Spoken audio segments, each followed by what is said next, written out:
దర్శకరత్న దాసరి నారాయణరావు గారు తెలుగు చలనచిత్ర పరిశ్రమకు ఒక తండ్రి లాంటి వాడు. తెలుగు చలనచిత్ర పరిశ్రమ హైదరాబాద్లో ఏర్పడినప్పుడు మరి ప్రముఖ పాత్ర పోషించడమే కాకుండా ఇండస్ట్రీని హైదరాబాద్ రావడానికి చాలా కృషి చేసినటువంటి వ్యక్తే కాకుండా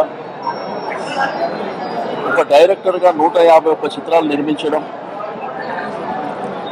మరి కొన్ని వందలాది కథలు రాయడం. అయితే ఒక డైరెక్టర్గానే కాకుండా ఒక లైట్ బాయ్ నుంచి టెక్నీషియన్స్ వరకు ఎవరైతే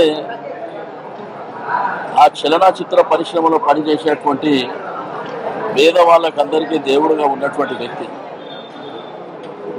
ఏ సమస్య వచ్చినా తన భుజస్కంధాలపై వేసుకొని వాళ్ళందరికీ న్యాయం చేసినటువంటి వ్యక్తి. ఈరోజు చిత్రపురి నిర్మాణం జరగడానికి కూడా ప్రముఖ పాత్ర పోషించినటువంటి వ్యక్తి దాసరి నారాయణరావు గారు.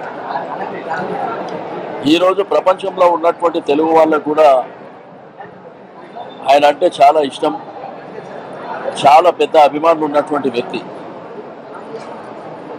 మరి ఒకవైపున చలనచిత్ర పరిశ్రమలో కృషి చేస్తూ మరి ఆ తర్వాత రాజకీయాల్లోకి వచ్చి కేంద్ర మంత్రిగా ఎదిగినటువంటి వ్యక్తి.